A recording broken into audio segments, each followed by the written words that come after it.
Hello students, maths Bihar के इस channel में आप सभी का स्वागत है। आज हम स्टार्ट करने वाले हैं a very first chapter of class 10 CBSE which is real number. तो before beginning this chapter I want to tell you something about this subject mathematics. Students, ये एक ऐसा सब्जेक्ट है जो प्योरली चेन सिस्टम की तरह काम करता है।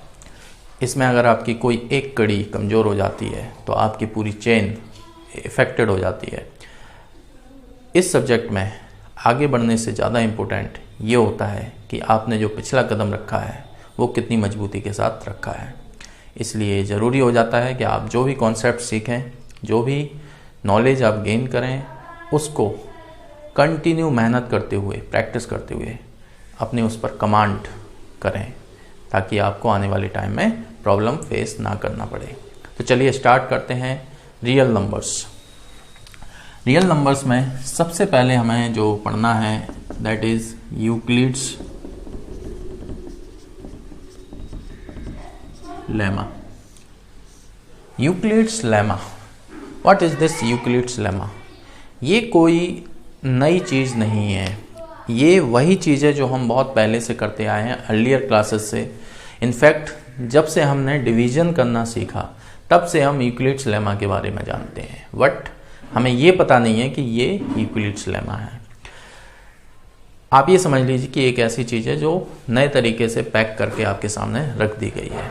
पुरानी चीज़ नए पैकेज में आपके सामने है। तो हम सिंपली बात करेंगे, इसकी शुरुआत हम करेंगे सिंपल डिवीजन से। Suppose that I want to divide some number y 4। अगर मैं 4 से किसी नंबर को डिवाइड करना चाहता हूँ, सपोज दैट मैंने 4 से 8 को डिवाइड कर दिया, तो डिवीजन कुछ इस तरह से होने वाला है। फिर अगर मैंने 4 से सपोज दैट 9 को डिवाइड किया, इस तरह से डिवीजन होगा। और अब अगर मैं 4 से 10 को डिवाइड कर दूं तो कुछ इस तरह से आएगा। और अगर मैं 4 से 11 को डिवाइड करूं, इस तरह से आएगा। अब देखिए, अगर मैं 12 को 4 से डिवाइड कर दूंगा, देखिए इधर रिमाइंडर 0 था, फिर रिमाइंडर 1 था, फिर रिमाइंडर यहाँ 2 आया, फिर रिमाइंडर 3 आया। अब आप 4 से यहाँ पर वापस रिमाइंडर क्या आ गया? 0। तो अगर आप 4 से किसी भी नंबर को डिवाइड कर दीजिए, इन 4 रिमाइंडर्स के अलावा आपको कुछ नहीं मिलने वाला। मतलब क्या होगा? जब भी हम 4 से किसी नंबर को डिवाइड करेंगे तो या तो वो कम्प्लीटली डिवीजन हो जाएगा, कम्प्लीटली डिवाइड हो जाएगा, तो रिमाइंडर उस केस में आएगा 0। और अगर डिवीजन हमारा कंप्लीट नहीं हो रहा है, कम्प्लीटली डिवाइड नहीं हो रहा है वो नंबर, तो फिर रिमाइंडर या तो 1 आएगा, या 2 आएगा, या 3 आएगा। मतलब इनमें से ही कोई एक रिमाइंडर आपके सामने आने वाला है। कोई भी नंबर आप डिवाइड करके देख लीजिए। चलिए मैं फॉर एग्जांपल हम 4 से 65 को डिवाइड करके देखते हैं। तो 4 1 = 4, 25। देखिए रिमाइंडर 1 है, इधर भी रिमाइंडर 1 था, तो मतलब रिमाइंडर इनमें से ही कुछ आएगा। ये तो हम बहुत पहले से जानते हैं। तो कहने का मतलब ये हुआ कि जब कभी भी हम 4 से किसी नंबर को डिवाइड करेंगे तो या तो रिमाइंडर 0 आएगा, या फिर 1 2 और 3 में से कोई एक आएगा। तो हम रिमाइंडर के लिए ये कह सकते हैं, या तो रिमाइंडर ग्रेटर देन और इक्वल टू 0 होगा, या फिर वो लेस देन 4 होगा। और r यहाँ पर रिमाइंडर जो है वो एक नेचुरल नंबर है। r being a natural number, r कोई इंटीजर होगा, पॉजिटिव इंटीजर। सपोज दैट अगर हम 7 से किसी नंबर को डिवाइड करते हैं तो रिमाइंडर क्या आ सकता है? अब जब रिमाइंडर की बात होगी तो लेस देन इक्वल टू 0 तो चलना ही चलना है हर केस में, चाहे आप किसी से भी डिवाइड कर लीजिए। अब अगर आप 7 से डिवाइड करेंगे तो यहाँ 7 हो जाएगा। अगर आप 5 से किसी नंबर को डिवाइड कर रहे हैं तो ग्रेटर देन इक्वल टू 0 तो आएगा ही, लेस देन 5 हो जाएगा।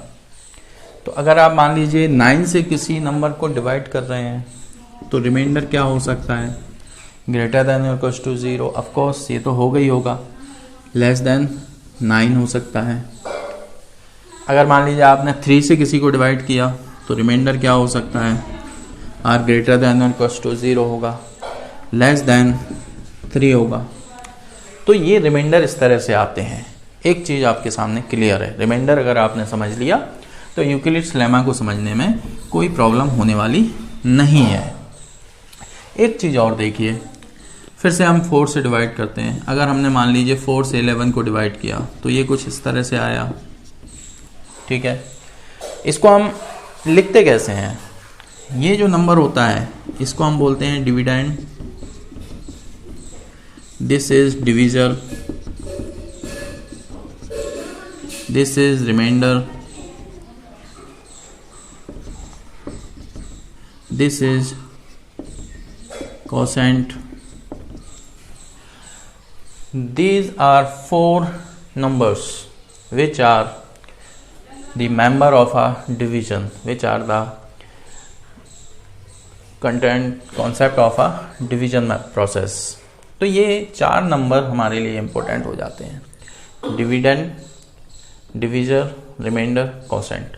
अब देखिए अगर मैं इन चारों को आपस में रिलेट करूं, इन चारों को मैं आपस में कैसे रिलेट कर सकता हूं, देखिए हम इसको ऐसे लिख सकते हैं 11 इक्वल्स टू 4 इंटू 2 प्लस 3। अब आप देखिए ये जो 11 है ये हमारा क्या है, डिविडेंड, 4 हमारा क्या है, डिविजर, 2 हमारा क्या है, क्वोशिएंट, प्लस ये जो 3 है ये क्या है, इट इज रिमाइंडर। तो अगर मैं डिविडेंड को b बोल दूं, डिविजर को सिंपली a बोल दें, क्वोशिएंट को q से ही रिप्रेजेंट कर दें, प्लस रिमाइंडर को r से रिप्रेजेंट कर दें, तो v equals to a q plus r। अब ये जो रिमाइंडर है आप जानते हैं ये क्या आने वाला है, रिमाइंडर क्या है, always greater than equals to 0 आता है। रिमाइंडर अभी हमने देखा है always greater than equals to 0 होगा। हाँ, अब यहाँ पे ये रिमाइंडर लेस देन किससे होगा, छोटा होगा, किससे, डिविजर से। और डिविजर की जगह हमने क्या रखा हुआ है यहाँ पे, a, where r is greater than equals to 0 and less than a, r is remainder। तो ये जो स्टेटमेंट है, ये जो स्टेटमेंट है इसी को कहते हैं Euclid's lemma. This is Euclid's lemma for you. If v is a positive integer, if v is a positive integer which is divided by a, then we can write v equals to aq plus r, where q is quotient, r is remainder, and remainder is greater than equals to 0 and less than a, equals to a नहीं होगा, less than a होगा। तो ये हमारा complete statement है Euclid's lemma का। Here v and a, these are two positive integers, q quotient, r remainder को represent कर रहा है। तो इस तरह से हम यूक्लिड्स लेमा में आगे बढ़ते हैं। अब हम इसके कुछ क्वेश्चन सॉल्व करते हैं।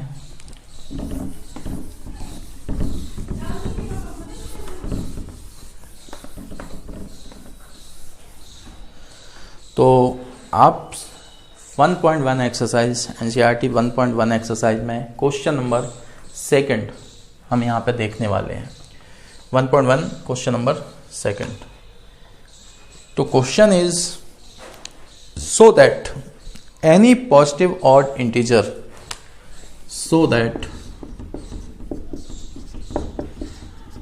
Any positive odd integer can be is of the form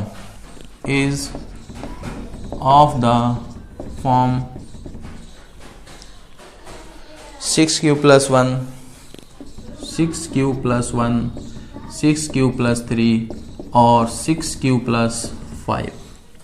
this is question number 2, exercise 1.1। Exercise 1.1 question number 2। First question हम थोड़ी देर बाद करेंगे। First question is of HCF which can be find by using Euclid's lemma. But पहले हम Euclid's lemma पर discussion कर लें, उस पर कमांड कर लें, उसके बाद हम उसके एप्लीकेशंस पर भी जाएंगे। तो सबसे पहले इस क्वेश्चन को देखते हैं। So that any positive odd integer, तो यहाँ पर जो इम्पोर्टेंट बात है वो है पॉजिटिव ऑड इंटीजर। तो हमें शुरुआत करनी है क्वेश्चन की पॉजिटिव इंटीजर से, उसके बाद हम ऑड है या इवन है उसकी बात करेंगे। तो हमें ये शो करना है कि कोई भी पॉजिटिव इंटीजर हो, कोई भी positive integer that can be written in the form of 6q plus 1 और 6q प्लस 3 और 6q प्लस 5, इनमें से कोई एक फॉर्म वो गेन करेगा। Any positive integer will gain one of these 3 forms. Now तो सबसे पहले इस तरह के हर एक क्वेश्चन की शुरुआत हमें करनी है पॉजिटिव इंटीजर से। ध्यान रखना, पॉजिटिव इंटीजर से करेंगे, ना कि पॉजिटिव ऑड इंटीजर से। अभी हम सिर्फ और सिर्फ पॉजिटिव इंटीजर लेके चलेंगे। तो हम यहाँ पे लिखेंगे let be v are positive integer. हमने एक पॉजिटिव इंटीजर ले लिया विच इज v। b हमारा एक पॉजिटिव इंटीजर है। नाउ अभी आप थोड़ी देर पहले देख चुके हैं, हमने यूक्लिड्स लेमा को कुछ इस तरह से लिखा है।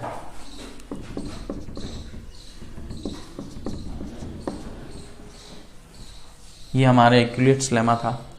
तो आप इस चीज को देखिए, हेयर ए क्या होता है हमारा, ए होता है हमारा डिविजर, जिससे हम v को डिवाइड करते हैं। a is a number by which we are going to divide b। तो a हमारा डिविजर है, q कोसेंट होता है, r रिमाइंडर होता है। तो आप इससे इन फॉर्म्स को कंपेयर करके देखें जरा। 6q प्लस 1 इधर है aq प्लस r, तो यहाँ पर a की जगह क्या है, 6 नहीं दिख रहा है, आपको a की जगह क्या है वो पहचानना है। तो इसका मतलब ये हुआ हम इस v को डिवाइड करेंगे किससे, 6 से, और जब हम इसको 6 से डिवाइड करेंगे then it can be written as v equals to 6।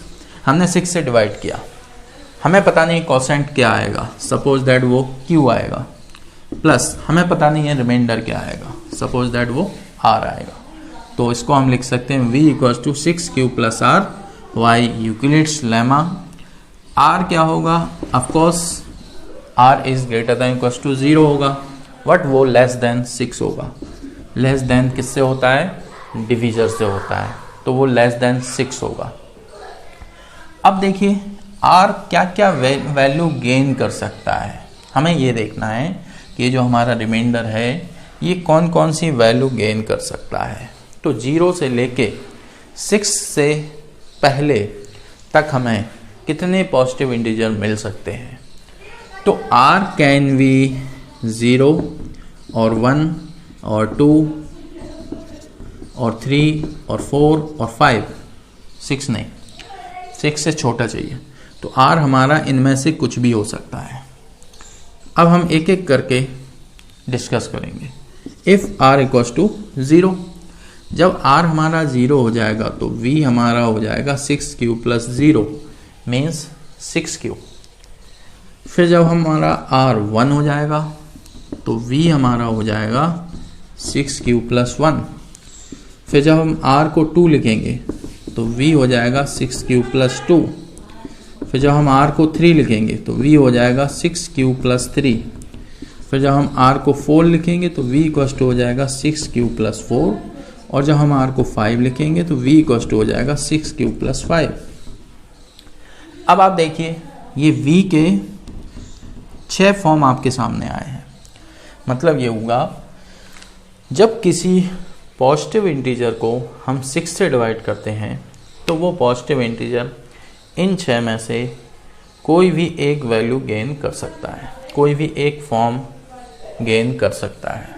ठीक है, अभी b क्या है, एक पॉजिटिव इंटीजर है, लेकिन क्वेश्चन हमसे कह रहा है पॉजिटिव ऑड इंटीजर, है ना।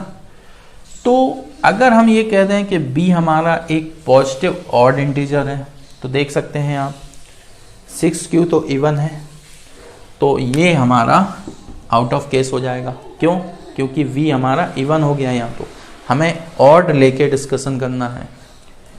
ठीक है, ऐसे 6q + 2 आप इसको भी देख सकते हैं। 6q इवन है, +2 करेंगे इवन आएगा, ये भी आउट ऑफ केस हो जाएगा। 6q + 4 भी इवन है, ये भी आउट ऑफ केस हो गया।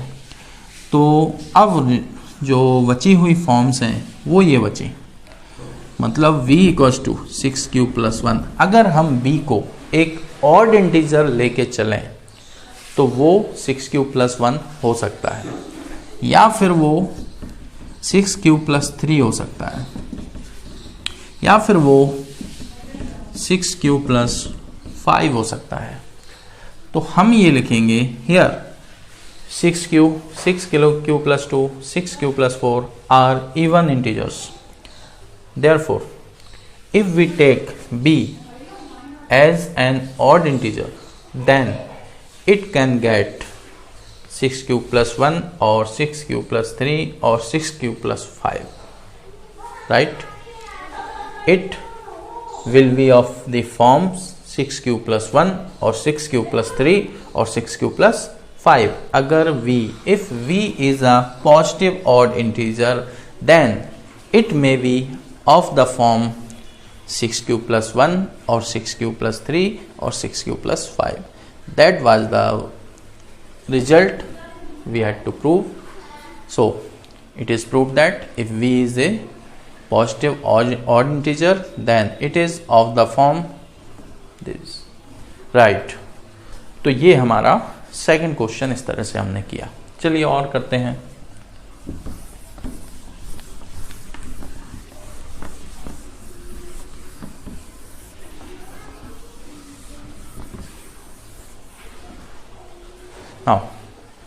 अब हम बात करते हैं क्वेश्चन नंबर 4 की।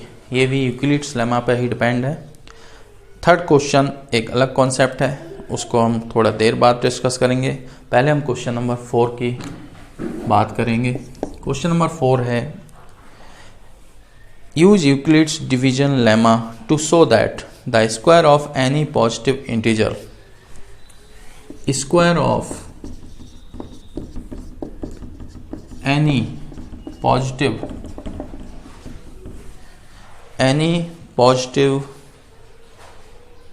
integer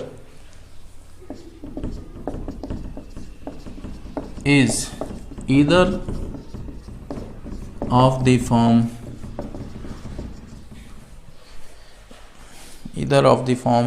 3m or 3m + 1, 3m or 3m + 1। तो ये है हमारा question. We have to show that square of any positive integer is either of the form 3m और 3m + 1। अगर किसी पॉजिटिव इंटीजर का स्क्वायर देखा जाए तो वो इनमें से कोई एक फॉर्म गेन कर सकता है। Once again I will tell you that we have to start our question from positive integers, not from square of positive integer. हम अपने क्वेश्चन की शुरुआत, क्वेश्चन की स्टार्टिंग कहाँ से करेंगे? पॉजिटिव इंटीजर से करेंगे। तो once again we will write let v be a positive integer, positive integer. Now अब देखिए आप, जो यूक्लिड्स लेमा की जो फॉर्म है वो होती है ये v = aq + r। v तो हमारा पॉजिटिव इंटीजर होता, वो हम ले चुके हैं। a हमारा डिवीजर होता है। अब डिवीजर की जगह यहाँ पे क्या रखा है? 3। आप देख सकते हैं q रिमाइंडर है, q आपका कोसेंट है, कोसेंट को क्यू ना लेके इन्होंने एम ले लिया, कोई फर्क नहीं पड़ता, कुछ भी ले सकते हो। मेन चीज़ ये है कि एक ही जगह आपको 3 दिख रहा है, आपको डिवीज़र की पहचान करनी है। नाउ तो हमें इससे हमें क्या क्लियर हो गया, इससे ये पता चल गया कि हमें b को किससे डिवाइड करना है, 3 से डिवाइड करना है। तो जब हम 3 से डिवाइड करेंगे तो 3 इंटू सम कोसेंट, कोई कोसेंट आएगा, प्लस कुछ रिमाइंडर भी बचेगा, और as always remainder will be greater than और equals to 0, of course it will be less than 3। This is the statement of Euclid's lemma when a positive integer is divided by 3। अब हमें ये सोचना है कि r जो हमारा reminder है वो क्या क्या वैल्यू गेन कर सकता है, कौन कौन सी वैल्यू गेन कर सकता है। तो of course r can be 0 और इट कैन बी 1 और it can be 2, it can not be equals to 3। तो 0 से लेके 2 तक r कुछ भी हो सकता है। तो सबसे पहले हम बोलेंगे if r equals to 0 then v equals to क्या हो जाएगा हमारा 3q। फिर अगर r हमारा 1 हो जाए तब b हमारा क्या हो जाएगा 3q प्लस 1, r की जगह 1 रख दिया। और अगर r हमारा 2 हो जाए तो v आ जाएगा 3q प्लस 2। आप देख सकते हैं कि जब किसी पॉजिटिव इंटीजर को 3 से डिवाइड किया जाता है तो इनमें से कोई भी एक फॉर्म गेन कर सकता है। बट क्वेश्चन में पॉजिटिव इंटीजर के फॉर्म नहीं दिखाने थे हमें इस क्वेश्चन में पॉजिटिव इंटीजर के स्क्वायर के फॉर्म दिखाने हैं, square of any positive integer. तो अभी ये पॉजिटिव इंटीजर आया, अब हमें इसका स्क्वायर करना है और फिर वो स्क्वायर करने पे जो आएगा हमें उसकी फॉर्म्स को देखना है। अब देखिए अगर v हमारा 3q है, अब हम इसका स्क्वायर करेंगे क्योंकि हमें स्क्वायर के फॉर्म देखने हैं। तो v स्क्वायर हमारा क्या हो जाएगा 3q का स्क्वायर, तो ये हो जाएगा 9q स्क्वायर, और 9q स्क्वायर को आप 3 इंटू 3q स्क्वायर ऐसे लिख सकते हैं। अब देखिए आप q क्या होता है, कोसेंट, वो कि एक नंबर होता है, एक इंटीजर होता है। जब आप एक इंटीजर का स्क्वायर कर दोगे तो आपको फिर से एक इंटीजर मिल जाएगा, और फिर उस नए इंटीजर को आप 3 से मल्टीप्लाई कर देंगे तो ओवरऑल आपको ये एक इंटीजर मिलेगा। और अगर मैं इस इंटीजर को m बोल दूं, कुछ भी बोल सकता हूं मैं, m बोल दूं, तो ये 3m आ गया, ठीक है, इम्प्लाइज। अब यहां पे देखो, अब मैं इसको स्क्वायर करूंगा तो b स्क्वायर क्या हो जाएगा 3q प्लस 1 का whole square, a plus b whole square open करें, 3q का स्क्वायर करेंगे तो 9q स्क्वायर प्लस 1 प्लस ये आ जाएगा 6q। अब देखिए मैं इसमें क्या करूंगा, वो टर्म्स एक साथ करूंगा जिसमें मुझे 3 कॉमन मिल सकता है। 9q स्क्वायर प्लस 6q एक साथ लिख दिया, प्लस 1। इन दोनों टर्म्स में से मैं सिर्फ 3 कॉमन निकालूंगा। कॉमन तो 3q आ रहा है, बट मैं सिर्फ 3 कॉमन निकालूंगा। चलिए यहाँ कर देते हैं इसको, 3 कॉमन निकालूंगा मैं, तो ये बचेगा 3q square plus 2q plus 1 अलग रखा हुआ है। वंस अगेन देखिए आप, q एक इंटीजर है तो q स्क्वायर भी एक इंटीजर होगा, और जब आप उस इंटीजर को 3 से मल्टीप्लाई करेंगे तो आपको एक नया इंटीजर मिलेगा। ठीक ऐसे q एक इंटीजर है तो 2q भी एक इंटीजर होगा, तो ये एक इंटीजर है, ये भी एक इंटीजर है। जब आप इन दोनों को ऐड कर दोगे तो आपको एक इंटीजर ही मिलेगा। इसका मतलब ये जो ब्रैकेट के अंदर रखा है इट इज सम इंटीजर, तो मैंने उस इंटीजर को बोल दिया m प्लस 1। अब आप डाउट में आ गए होंगे, आप सोच रहे होंगे सर आपने 3q स्क्वायर को इधर m बोला है, इधर आपने इसको m बोला है। तो देखिए ऐसा होता है, जब आप 3 से डिवाइड करेंगे तो इनमें से कोई एक ही फॉर्म निकल के आएगी, तीनों एक साथ नहीं आ सकते, कोई एक आएगा। तो अगर ये है तो फिर ये नहीं है, और अगर ये होगा तो ये नहीं है। तो आप ये समझ लीजिए कि अगर ये रिजल्ट है तो m की वैल्यू ये है, और अगर ये वाला रिजल्ट है तो ये तो है ही नहीं, तो फिर m की वैल्यू यही रह जाएगी। मतलब ये एक साथ कभी नहीं है। अगर ये केस है तो m को हम ये बोल रहे हैं, अगर ये वाला केस होगा तो m को हम 3q² बोल रहे हैं, कोई दिक्कत नहीं है। अब देखिए हम इसका भी स्क्वायर करते हैं, तो ये हो जाएगा 3q + 2 का होल स्क्वायर, तो a plus b whole square, तो ये हो जाएगा 9q² + 4 + 12q। अब देखिए मैं इसको कैसे लिखूंगा, 9q² प्लस ये जो 12q है इसको पहले लिख दिया, ये जो 4 है इसको मैं 3 + 1 करके लिखूंगा, क्योंकि मुझे 3 में इंटरेस्ट है। मैं ये कोशिश करूंगा कि ज़्यादा से ज़्यादा टर्म्स जिसमें 3 कॉमन है उनको इन्वॉल्व करूं। अब मैं through out these 3 terms 3 common लूंगा, तो ये बचेगा 3q² + 4q + 1 + 1। अब ये वाला ब्रैकेट फाइनली आपको एक इंटीजर वैल्यू देगा, और उस इंटीजर को हम m बोलेंगे। अब देख लीजिए आप, अगर ये रिजल्ट होगा तो m की वैल्यू ये होगी, और उस केस में ये दोनों रिजल्ट इनका कोई अस्तित्व नहीं है ना, तो इन तीनों में से कोई एक ही रिजल्ट है। अब आप देख सकते हैं there was a positive integer b, when we divided it by 3 we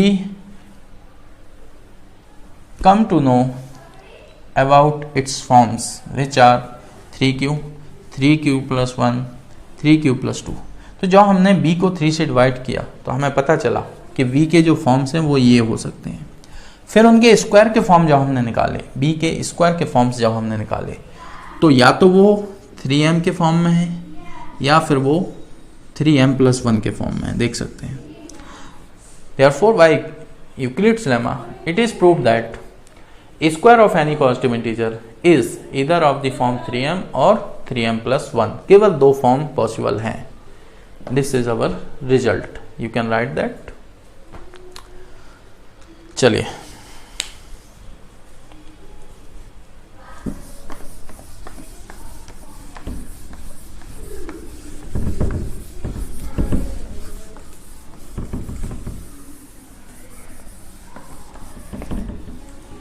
अब हम इसका 5th क्वेश्चन सॉल्व करेंगे। Question number 5, use Euclid's division lemma to show that the cube of any positive integer is of the form, cube of any positive integer is of the form 9m + 1 और 9m + 8। This is a very interesting question. इसमें आपको एक बहुत ही बढ़िया concept सीखने को मिलेगा, एक ट्रिक सीखने को मिलेगी। देखिए जिस तरह से लास्ट क्वेश्चन में हमने पॉजिटिव इंटीजर का स्क्वायर उसकी फॉर्म निकालनी थी, उसी तरह से इस क्वेश्चन में हमें पॉजिटिव इंटीजर के क्यूब की फॉर्म निकालनी है। तो एज ऑलवेज हम स्टार्टिंग यहीं से करेंगे, let v be a positive integer. Assume कर लिया हमने कि v एक पॉजिटिव इंटीजर है। अब हमें ये देखना है कि हम v को डिवाइड किससे करें, किससे डिवाइड करके इसको यूक्लिड्स लेमा के फॉर्म में ले जाएं। तो आप इसको देखिए रिजल्ट्स को, ये रिजल्ट्स आपको बता रहे हैं कि सर 9 से डिवाइड करना होगा। यस यू आर राइट, हम इसको 9 से डिवाइड करने पे ये फॉर्म हमें मिलेंगी। तो थोड़ी देर के लिए अभी आप लिखना ना मत, अगर हम b को 9 से डिवाइड करेंगे तो 9 इंटू सम कोसेंट आएगा प्लस सम रिमाइंडर आएगा, and what will be this remainder, it is always greater than equals to 0 and of course it will be less than 9। अब हम देखते हैं कि r हमारा कौन कौन सी वैल्यू गेन कर सकता है। Of course r can be 0, it can be 1, it can be 2, it can B 3, 4, 5, 6, 7 और 8, 9 तो हो नहीं सकता। तो r की ये पॉसिबल वैल्यूज हैं 0, 1, 2, 3, 4, 5, 6, 7, 8। आप देख सकते हैं 9, 0 to 8, 9 फॉर्म्स, मतलब r आपका 9 में से कोई भी एक हो सकता है। तो जब आप r की ये वैल्यू रखेंगे एक एक करके, तो v के आपको कितने फॉर्म मिलने वाले हैं? 9, है ना। फिर आपको क्या करना है? उसका क्यूब करना है, यानी कि b के 9 रिजल्ट मिलेंगे आपको। उन सब का एक एक करके क्यूब करेंगे आप, फिर उस रिजल्ट को प्रूफ करेंगे। तो जरा सोचिए, 9 बार आपको क्यूब करना पड़ेगा और उनको सॉल्व करना पड़ेगा। It is going to very lengthy process, है ना, क्योंकि 9 नंबर्स का क्यूब करके उनको उस फॉर्म में लेके आना एक टिपिकल काम है, काफ़ी टाइम एंगेज करेगा। तो क्या कुछ और तरीका नहीं हो सकता है? थोड़ा सा इसको सिंपल वे में नहीं कर सकते हैं? देखिए, इधर 9 दिख रहा है तो ज़रूरी नहीं है मैं 9 से ही डिवाइड करूँ। We are free to divide b by any number. Matter करता है कि वो फॉर्म निकल के आती हैं या नहीं आती हैं, ठीक है। तो हम एक काम करेंगे, हम इस b को 9 से डिवाइड ना करके 3 से डिवाइड करके लिखें। अब देखिए आप, क्यों ऐसा मैं क्यों कर रहा हूँ? क्योंकि 3 का जब आप क्यूब करते हैं ना तो आपको 27 मिलता है और 9 का मल्टीपल ही होता है। वो मैटर ये करता है कि जो नंबर्स आए वो 9 के मल्टीपल में आए। तो जब आप 3 का क्यूब करेंगे, क्योंकि आफ्टर ऑल करना तो हमें क्यूब है, तो जब 3 का क्यूब करेंगे तो 27 which is a multiple of 9, तो हमारा रिजल्ट आ सकता है। तो मैं इस b को किससे डिवाइड करने वाला हूँ? 3 से। तो जब मैं 3 से डिवाइड करूँगा तो मैं ऐसे लिखूँगा 3 into some quotient plus some remainder, and remainder क्या होगा? ग्रेटर देन इक्वल्स टू 0 होगा, लेस देन 3 होगा। अब आप देख सकते हैं r की जो पॉसिबल वैल्यूज़ हैं वो केवल 0, 1 और 2 हो सकती हैं। तो सिर्फ 3 वैल्यू हैं r की यहाँ पे, और जब आप r की ये 3 वैल्यू रखोगे तो b आपको मिलेगा 3q। ये कब मिलेगा? जब r को 0 रखोगे। फिर r को जब आप 1 रखोगे तो b आपको मिलेगा 3q प्लस 1। फिर r को जब आप 2 रखोगे तो b आपको मिलेगा 3q प्लस 2। अब आप देखिए b इक्वल्स टू 3q, आपको इसका क्यूब करना है, तो vq क्या हो जाएगा? 3q का होल क्यूब, 27q क्यूब। और इसको आप लिख सकते हैं 9 इंटू 3q क्यूब। q एक इंटीजर है, उसका क्यूब करने पर भी इंटीजर आएगा, और उस इंटीजर को 3 से मल्टीप्लाई करेंगे आप तो एक इंटीजर आएगा, और उस इंटीजर को आप m बोल सकते हैं, तो इट इज़ 9m। तो cube of positive integer comes out as 9m। एक फॉर्म हमारी निकल के आई। अब आप इसका क्यूब करें तो ये हो जाएगा 3q plus 1 whole cube, a plus b whole cube, तो ये हो जाएगा 3q a cube plus b cube, 1 का क्यूब तो 1 ही होगा, प्लस 3a स्क्वायर, तो 3q square into b plus 3ab square, 3q to 1। देखिए ज़रा a plus B whole cube अगर आपको याद हो तो a cube plus b cube plus 3a square b plus 3b square a, ये a plus B whole cube होता है ना, आपको याद होना चाहिए।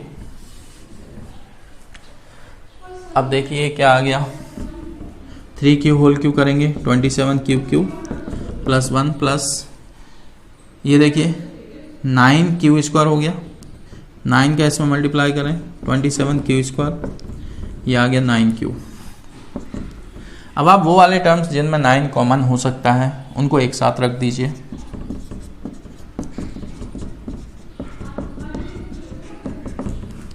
इन तीनों टर्म्स में से 9 हम कॉमन निकाल लें, सिर्फ 9।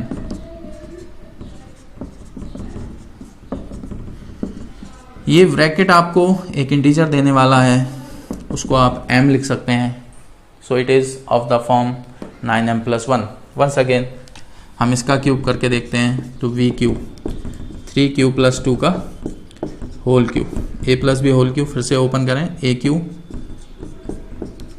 प्लस बी क्यू, तो 2 का cube plus 3a square into B क्या है हमारा 2 plus 3ab square, ab square, b हमारा 2 है उसका स्क्वायर करेंगे 4, तो A Q plus B Q plus 3a square b plus 3ab square, it is 27 cube Q, it is 8, once again 3 2 जा 6, वही आ जाएगा 9, है ना। तो इसको ऐसा लिख दो 9 क्यू स्क्वायर इंटू 6, ये 6 अलग कर दो 9, क्योंकि 9 हमें आगे चल के कॉमन लेना ही है। 3 3 जा 9 इंटू 4 क्यू, ये 9 इधर हो गया, 4 क्यू ये हो गया। अब आप देख सकते हैं कि इसमें 27 cube Q plus 9 into 6 Q square plus 9 into 4 Q plus 8, इन तीनों टर्म्स को देखिए, इसमें से 9 कॉमन ले लीजिए, 3 Q Q plus 6 Q square plus 4 Q plus 8। अब ये वाला इंटीजर आपको आफ्टर ऑल क्या देने वाला है, एक इंटीजर वैल्यू देने वाला है, तो हम इसको कह सकते हैं, उसको उस इंटीजर वैल्यू को हम m बोल देंगे। अब आप देख सकते हैं cube of any positive integer is either of the form 9m plus 8 और 9m plus 1 or it is of the form 9m. So by using Euclid's lemma it is proved that cube of any positive integer is of the form 9m, 9m plus 1 or 9m plus 8. This is our result we have proved. So students, maths विहार में CBSE class 10th mathematics का ये पहला lecture आपको कैसा लगा? अगर आपको अच्छा लगा है, आई होप अच्छा लगा होगा, तो अगर आपको पसंद आया है तो आप इस चैनल को सब्सक्राइब कर लीजिए, बेल आइकन को प्रेस कर दीजिए, ताकि आपको हर आने वाली वीडियो की इन्फॉर्मेशन आपके पास पहुंचती रहे और आने वाले टाइम में हम और बेहतर तरीके से आपके सामने कॉन्सेप्ट्स, मैथमेटिक्स के कॉन्सेप्ट्स लेके आएंगे।